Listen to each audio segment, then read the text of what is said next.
you wanted the best, you've got the best podcast, the hottest podcast in the world. The Chris Voss Show, the preeminent podcast with guests so smart you may experience serious brain bleed. The CEOs, authors, thought leaders, visionaries, and motivators. Get ready. Strap yourself in. Keep your hands, arms, and legs inside the vehicle at all times, because you're about to go on a monster education roller coaster with your brain. Now, here's your host, Chris Voss. Hi, folks. Chris Voss here from thechrisvossshow.com. There you go. When the Iron Lady sings it, that's when you know it's official. Welcome to the big show, my family and friends. We certainly appreciate you guys being here. As always, we bring you the smartest people, the people who expand your mind, brighten your future, teach you the stories and lessons they've learned over a life. The CEOs, the billionaires, the White House presidential advisors, the astronauts, the Pulitzer Prize-winning authors, storytellers, you name it. They're all on the show. Over 15 years, we've been bringing you the most smartest people. We have the grand gentleman on the show today with us. He's the author of the book, Visionary Male Leaders. It came out October 9th, 2021. We're going to be talking to him about his insights and everything that went into it. We have on the show with us Bodhi Aldridge. He is a gentleman whose mission is to help men remember their magnificence, and probably how to spell or pronunciate too. Bodhi's journey as a father and grandfather, a lawyer, coach, and facilitator has taken him across the world, diving deep into traditional teachings and contemporary leadership development so that he could find his magnificence and bring those teachings to other men.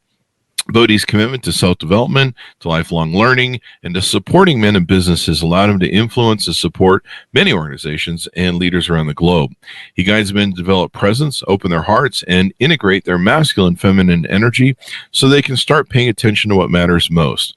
Bodhi lives at the beach near Bryan Bay with his wife of 40 years. His four children and 10 grandchildren. That would have made no sense to say 10 children and 4 grandchildren. Maybe it would have. I don't know. Oh, we'll figure it all out in the end. That's why he's here to tell us all about it. Welcome to the show, Bodhi. How are you? Good. Thank you, Chris. So excited to be here. And yeah, it's always interesting listening to some of those threads and going, oh, okay, I've got quite a few grandchildren. There you go. 10 grandchildren. That's awesome, man. Yeah. You're working on the future there. So give us your .coms. Where do you want people to find you on the interwebs? Yeah, for sure. It's www.bodhialdridge.com. Mm-hmm. And there's also a link to www.freedom and flow, which is a free mini course that we'll be offering the listeners. And finally, I've got my podcast, which is called True Freedom, which you can find on all the normal podcast apps. There you go. So give us a 30,000 overview of some of the things you touched on in this book. The interesting thing in the book is that I feel we're at the time when, for a lot of men in leadership, it's really a bit of a crossroads. Men are looking to, what is it to be a leader now? Like if we look globally in politics and in business, we can see that some of the old models of leadership are changing, some of them are dying off.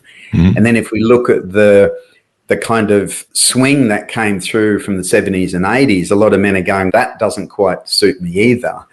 And so the book touches on the possibility of what is it to be a man and in leadership. And when I talk about leadership, Chris, it's really simple. To me, leadership is about influence.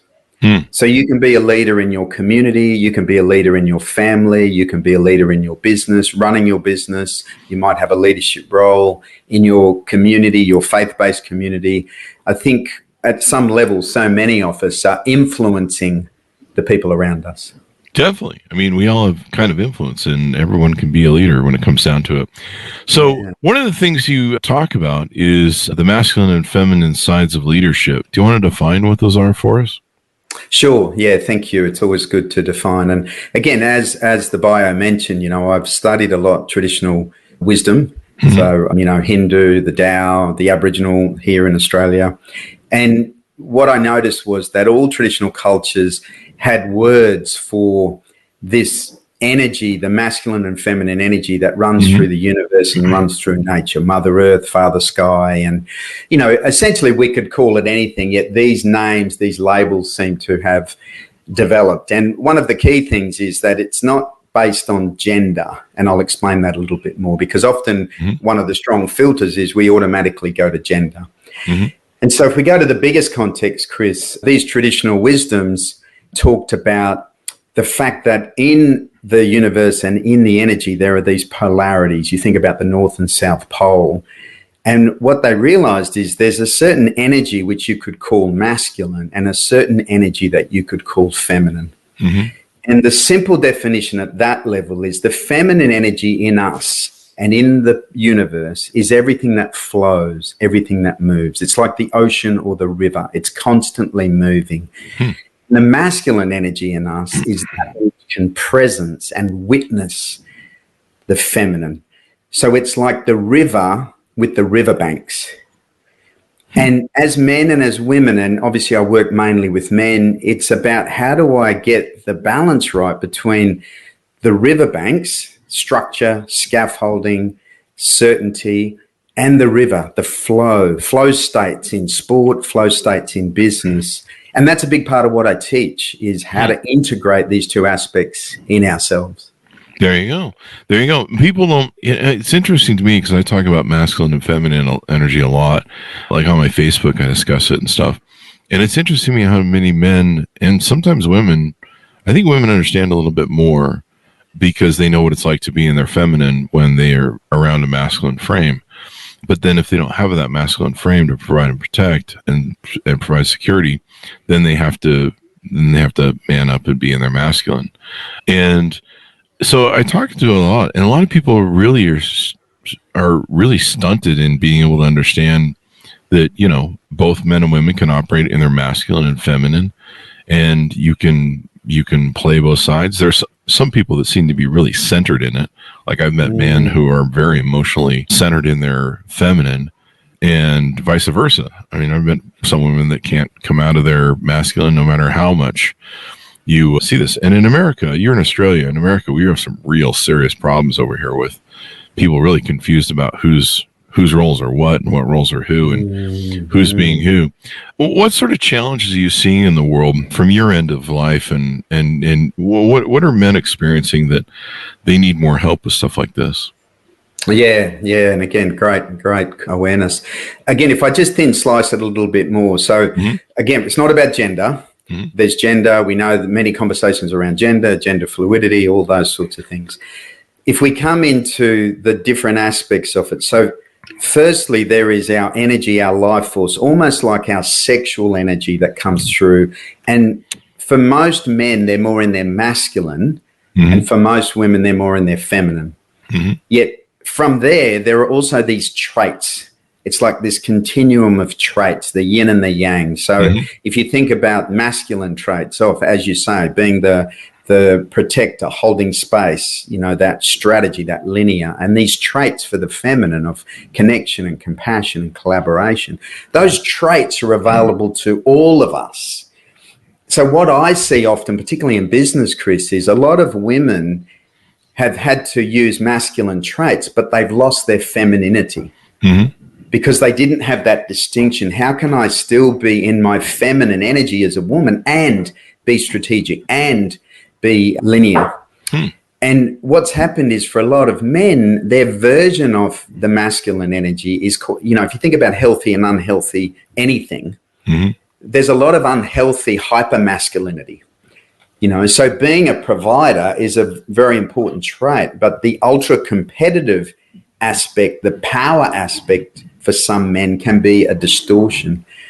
And so teaching men how to access healthy masculine and the traits that they need. Any of the listeners there who are fathers know what it's like to be tender with their children, know what it's like to be compassionate with their children. These are traits you can access as a man together with your ability to provide, to hold space, those sorts of things. There you go. It seems like, here in America, it's basically women are just being men. They're just operating in their masculine full time. And they kind of have to if they don't have that sort of thing. We have a lot of single mothers, and we have a lot of people that are single. And so if they don't have that, that's kind of where they have to be for security. So you work with men a lot. You talk to men about their issues and what they're into. In fact, most of the confusion, I think, that comes in our societies, there's this bullshit lie that we're all equal, and we're not. And how do you square that sort of thing? There's no equality in the universe. We're complementary for a reason. How do you square the people that say men and women are equal, or masculinity and feminine are equal? Yeah, I think the conversation, the layer of the conversation is this whole conversation about diversity and inclusion, which isn't about equality. It's about embracing it all. It's embracing the diversity that women bring in their feminine, men bring in their masculine, the inclusion of different thought processes, different gender, different color, those sorts of things. And so for me, as you mentioned, one of the things I work with a lot of clients in the US, and often I end up working with the couples. I start working with the men. And what I've noticed for a lot of women in the US, as a generalization, is a lot of them have been almost sold the pitch that you can be a CEO of your organization, you can have 2 or 3 children, you can, basically almost do it all. And to your point, the reality is that for a lot of women that I've worked with in their, 30s who are, highly intelligent, highly successful, and then start to have a family, it creates this incredible internal conflict. Because there's a part of them that wants to nurture, wants to be with their children, but they've also been told and sold this cultural story that you also have to be the CEO. Yeah. And that's where this inequality, that's where every relationship needs to be a conversation between the partners. How does this family unit work for us? Yeah, I mean, a lot of the problems that we see out of it was we had a whole generation of women that were raised being told by their mothers, you can have everything. You can have it all now. And I think the generalization is, well, you can be a CEO and you can have a family, but no one can have it all. And the madness in our society is this drive to try and have everything, and the belief that you can master it all and that you can balance it. And what a lot of companies are finding is this burnout. There was somebody on the show recently who cited a attorney firm. That was a high-powered attorney firm, and the women there were making lots of money, insane sort of high incomes. They had great opportunities. They had great opportunities to advance, but they couldn't keep the women there at the office, and so they have brought in consultants that said, why are we losing women? And they found that women were burning out from being in their masculine, and then eventually that screaming biological clock that they have eventually won the game, and they went and started families, and they were burning out from being in their masculine all the time. And I see a lot of masculine burnout from women these days, especially in their 40s and 50s. Yeah. And then they're they end up defaulting to biology. And so basically the bullshit that's being sold to people is bullshit. People are always going to default to biology.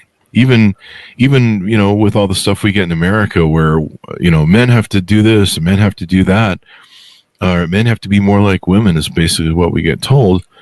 And then in the end, they're all chasing, when you see the data on dating apps, they're all chasing the top masculine, successful men.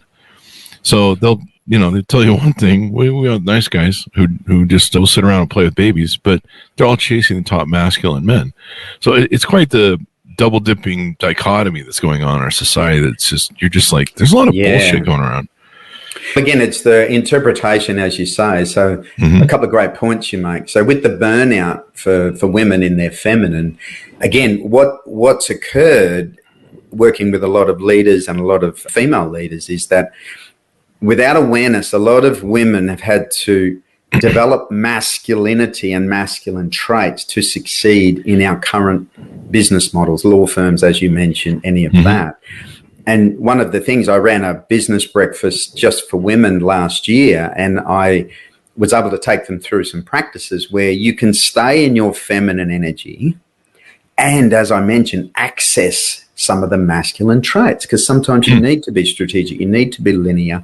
And the journey for the feminine, for women in their feminine, Chris, is from depletion to replenishment. Most of them are depleted. One of the biggest issues for women mid-30s to mid-40s is adrenal fatigue.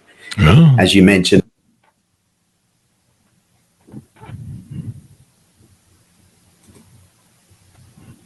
trying to do it all in the context of what they've been told, be the CEO, have 3 children, be masculine. The flip of that, the other interesting study around women in leadership was that a lot of women get to senior roles, and as you say, normally, as a generalization, will have their family, and they look at the men. So go to the law firm, some of the studies around law firms, and of course I spent my first 20 years as an attorney, is that the women look at what it takes to go to the next level. And a lot of these men in the hyper-masculine, distorted masculine were doing, 70 hours a week. They were doing whatever it took.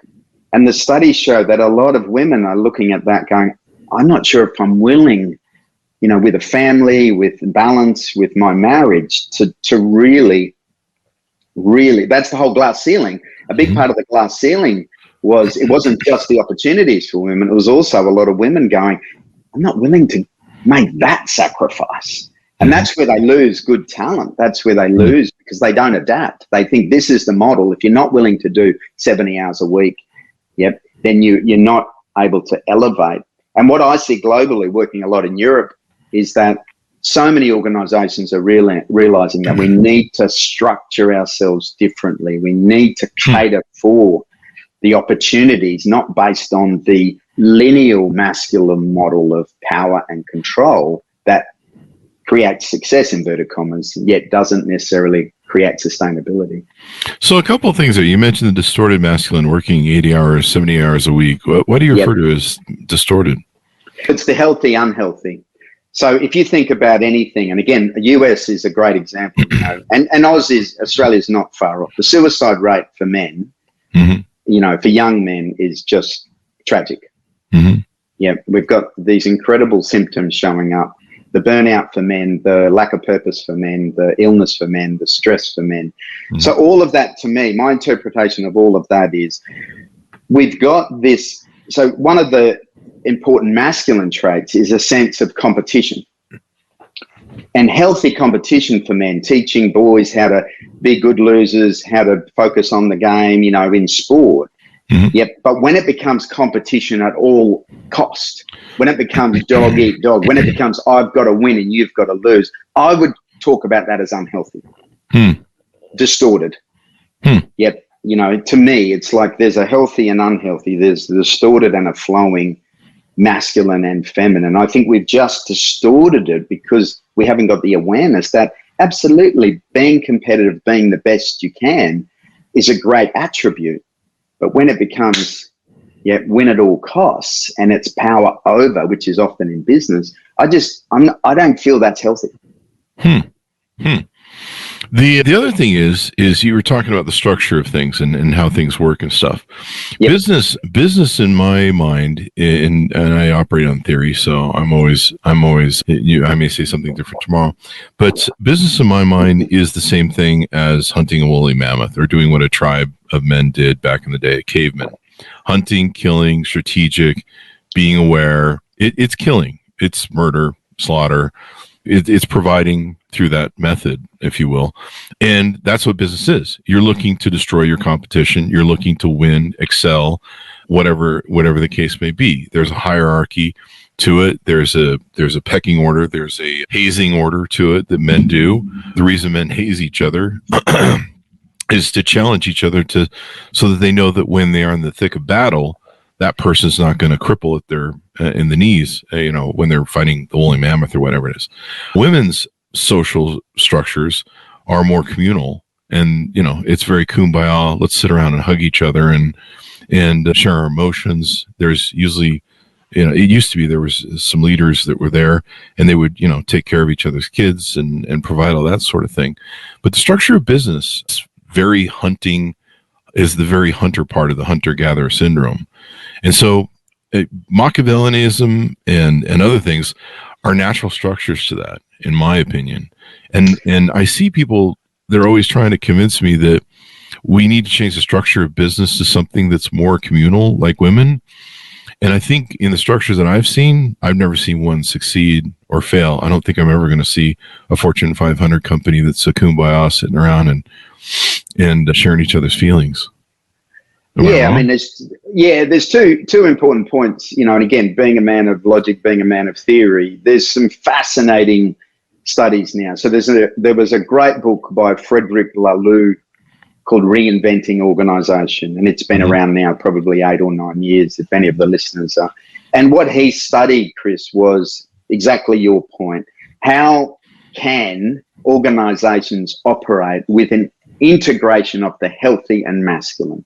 Mm-hmm. Because there's also the distorted feminine.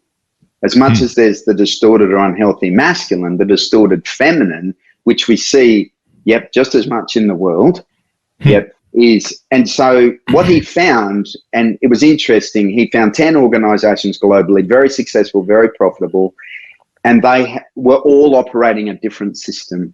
Because to your point, traditional cultures knew that hunting and gathering were important. Mm-hmm. They knew that integrating. If you look at a lot of traditional cultures, the Aboriginal culture in Australia, which is the oldest continuous living culture, was actually matriarchal, not patriarchal. And there are many matriarchal cultures in Africa. And what they realized is that if you look at the Aboriginal culture, so the men often went off to kill the kangaroo. Literally and metaphorically. So it was very strategic. It was hunting. It was very strategic. They knew where the kangaroo would be. They knew which way the wind was blowing. They knew where the kangaroo would go. They knew where the men need to be placed. But while they were doing that, the women were gathering. They were gathering the berries. They were gathering the seeds. They were gathering the children. And so they had a very complex and very healthy system, a symbiotic system of integrating the masculine and feminine. And the men went and did men's work, sacred men's work. The women went and did women's work. Now, what happened in our culture with organizations is what we adopted, particularly the Industrial Revolution, was the structures for organizations are the same that we designed for war, to your point. We have a general manager. We have a chief executive officer. And they're very successful in war. You have to have command and control. You have to have hierarchy. You have to have absolute compliance. In the middle of a battlefield, if a Marine goes, hang on a tick, I'm not feeling like it today, it's not going to work. The Marine needs to follow the order. The challenge with that is that what it allows for, again, in if we use the armed forces, it's a very healthy structure if you want to win a battle. Yeah. Battle for business, battle for war. Exactly. What happens in business, though, and the hazing's an interesting one, studying Japanese culture, because what happens is the distortion of this model. Again, it has a healthy and unhealthy. The unhealthy, if you think about power and you think about control, it's important to have a system where there is power and control. But true power is not the bullying, it's not the power over, it's not the domination from the top. Again, if you look at any of the armed forces, you look at some of the incredible work they're doing around how do we collaborate, and in the middle of a battle, you got to follow the leader. And so I guess it's a long answer to your question that I feel we are integrating, and some of those systems are healthy, and have in the right context. And some of them are being distorted. You know, in Japan, the hazing. So in Japan, what happens there is that essentially when you finish college, and during college, most of the successful baseball teams in Japan are owned by the big Fortune 500 companies. So whichever baseball team you go to, you end up working for that organization. So, you know, without naming names, you can picture some of the big Japanese organizations. And so it's part of the rite of passage, and which is an important thing for men and women, is the hazing. And so if you're a junior baseball player there, essentially you've got to go through, it's like the fraternity stuff that you see in the US. Now, again, my belief, that having done lots of rite of passage work with indigenous cultures, is the rite of passage, which has been heavily lost in our culture, is if you think about the hero's journey, you think about the journey for boys to men, there were certain milestones. So turning 7, and going to 13, 14, you go from little boy to big boy.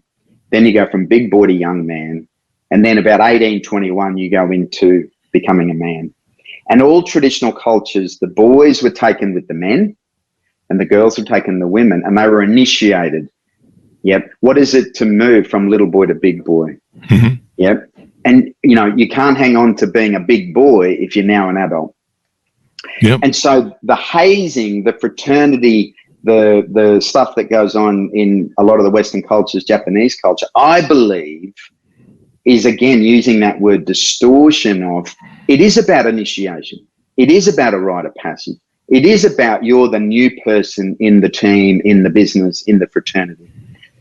I just feel that at times it's kind of lost a little bit of its context. That's just my personal view.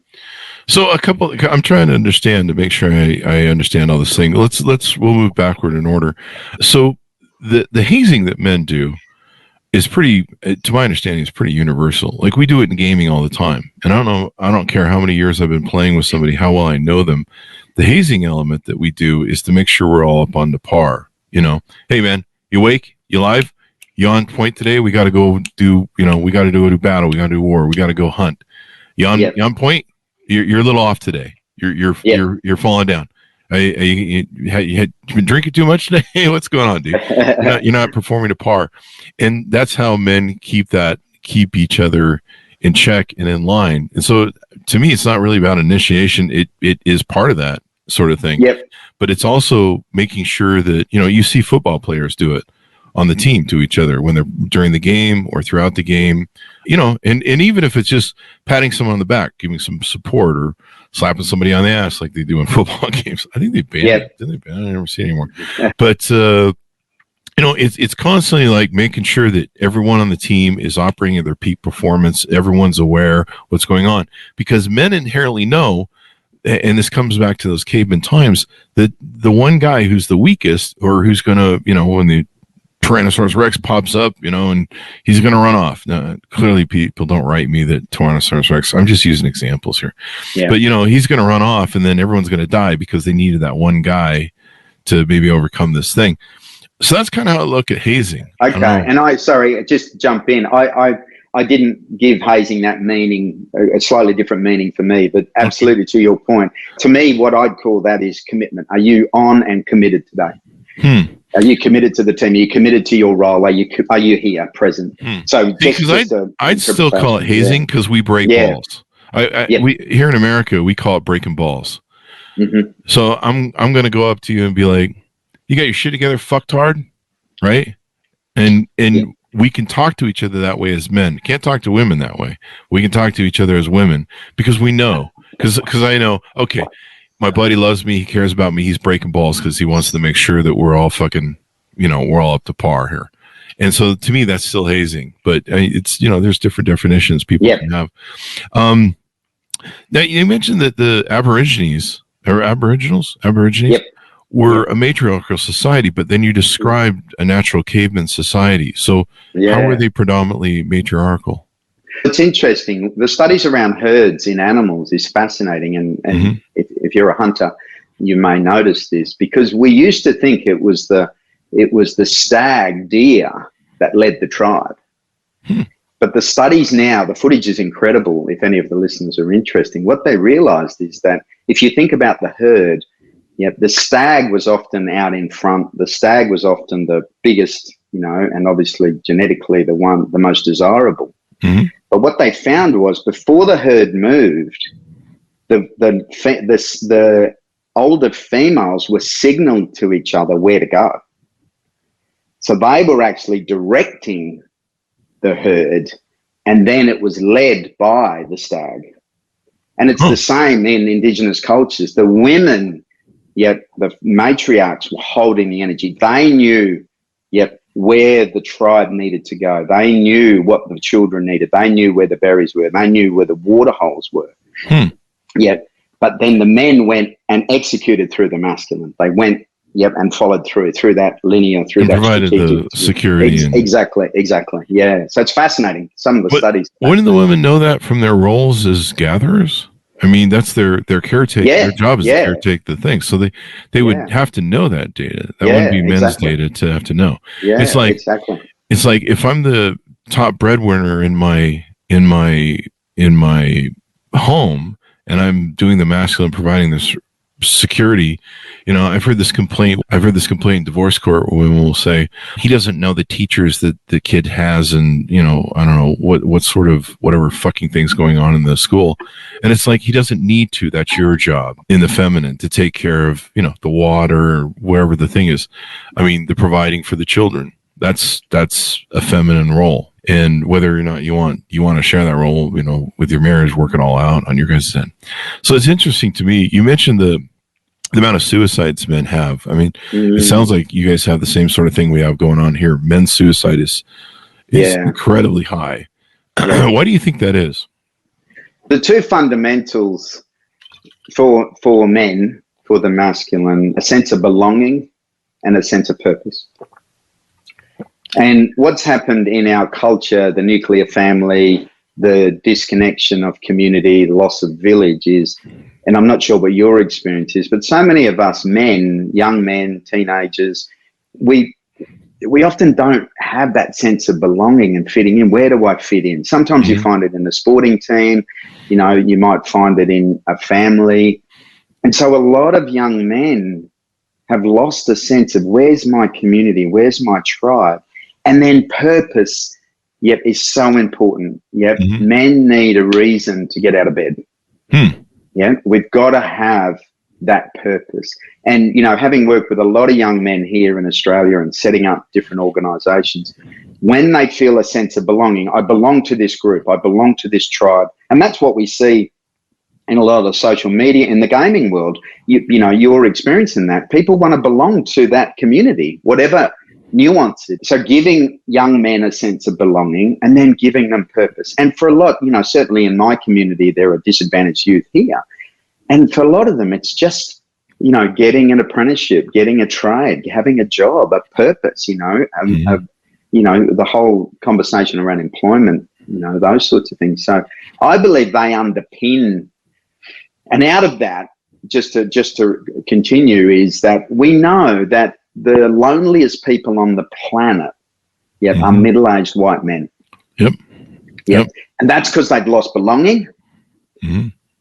That connection. Where do I fit in? I'm lonely. And if you think about the trajectory, they have their friends at college, they may have their football friends, and then they lean into their career, and obviously they lose a bit of touch with that. And suddenly they find themselves, kids might leave home or they might grow up and they're going, where do I fit in here? Definitely. And I think there's some of the causes, the real deep causes, Chris. Definitely. I think at the core of that, I came from the last generation that was raised by alpha men, and I was the cusp of it because it was my grandfather. But then my father was a beta, and he was stuck in his emotion and trapped in his emotion, and he was struggling with his balancing logic and reason. He sure discovered narcissism, though, so he had that going for him. It's always good to pick one of the dark triad traits to run. But then he still had emotion. So his real grounding was in emotion when it came down to it. But I had a alpha masculine grandfather and stuff. And so it started with the 60s with us, with the rise of feminism, the attack on men seeing their families, the rise of divorce and everything else, sexuality becoming more open and free, which I'm not sure was always a good thing. And basically the disposability of men. Men started being attacked very early on in the 60s by advertising, because they knew that when we're sitting at home watching TV and playing, using men and fathers as the joke poke, and that's when we really started to be devalued in society. And as men tried to adopt, and they're like, okay, there's toxic masculinity, all these hateful people are telling us, then, okay, we'll try to be more feminine, we'll try to back down. And then it's just gotten worse. And then you had basically emotionalism has taken over to where it's a largely feminine society that we live in. You see the participation trophy generation, that was feminine. It's kumbaya. Everybody gets an award. We don't have to have this battle for being number one. Everyone can get a hug and have body positivity and crap. And men just bought it hook, line, and sinker. Make her happy wife, happy life, just whatever, make her happy, just give her whatever she wants. And by men abdicating their role as leaders, as elders of society, as masculine, they've lost their way. And so they've been, as they were raised, they've been handicapped by, the daughters were told, hey, girls, you can have it all. And then boys are like, what do we do? And dad's, neutered. So dad just goes, I don't know, whatever she says. And so mothers just basically handicapped their sons and said, do whatever she says. And now we have these incels and these what else do we call them? The simps. We have these huge amount of male simps in the world. And the funny thing is about all the bashing about patriarchy and masculinity and stuff, all the women on dating apps are chasing the top 5 masculine men, top 5% of masculine men. They're all looking for masculinity, in spite of saying completely the other thing. And so I think a lot of men have been hoodwinked over 3 generations, and they've just gotten softer and softer. And, the school shooters that we see where men are using their biological nature, their proclivity to easily kill, and they're living in their emotionality, which you mix that together is not a great fucking drink. And so they're acting out in all sorts of ways and behaviors. And so I think you're right. We need to return to masculinity. Here in America, we've been told for decades that masculinity is bad. It's evil. In fact, they stacked enough women on the psychiatry board so they could declare that masculinity is toxic. It's just insidious what's been going on, the agenda against men, but then everybody wants us to save their ass in the end, go to war and be the masculine provider and protector. And if not, then they're on TikTok screaming, "Where are all the good men?" You wiped them out. Good job. So, and I think your summary is exactly what I would call, as I say, the distortion on the unhealthy, trajectory that we've been on, and where a lot of men have got lost. Because what is it to be a man? How do I stay in my masculinity, my true masculinity? To hold space, to be a provider, to create a relationship with my beloved that works for both parties, and also particularly those with children. How can I have connection and compassion and those sorts of things? And it's possible, and certainly we're returning to it. And again, that's why I enjoy the work I do with men, particularly men. What I find, Chris, for me, a lot of men sort of early 40s to mid 50s. They're married, they're in business, they've got a mortgage, they've got children, and those men are kind of asking these questions. There's a lot of great work for men, young men, older men, but that's certainly the demographic I find. It's like, how can I be the man I want to be? How can I live fully? How can I live my purpose and manage my business, manage my parenting, manage my relationship? And the good news is, certainly working with, thousands of men around the globe, is, we're certainly seeing evidence of what's possible. There you go. So tell us what you offer on your website when people go there, what sort of things you're doing there and services you offer. Yeah, one of the things I'm offering any of the listeners today, and if they go to the link around the mini course, is I'm offering, if any of the listeners are feeling called and going, you know what, I'd like to explore this more. I'd like to understand what masculinity is, yet in contemporary conversations. What I'm offering is a complimentary alignment call. So it's a 1-hour coaching session with me. It's available for any of your listeners if they click on the link and just reach out as part of, being on your podcast. And then that alignment call is a matter of going, is this work something that interests you? And then what happens then is, normally what I start with, Chris, with clients is I normally start with some one-on-one coaching. We do a 3-month package where we go deeper in these concepts. We go deeper and very bespoke around what's going on for you as a man. What have you been sold around the image of masculinity? How do you navigate these things? And then a lot of the men, I now run group programs for men where we go deeper, virtual programs, men from around the globe. Again, exploring these concepts. The teachings that I've learned from my business leadership training and my traditional wisdom training are about how to get more present because we're very distracted. There's so much distraction. How to find my purpose. Yep. What is my purpose? And how to bring more passion into my life, how to bring more joy. And so that's very much what I'm offering any of the listeners, and, you know, working with men who are up for it. There you go. There you go. We need to bring back masculinity and teach men that masculinity isn't toxic. It's healthy.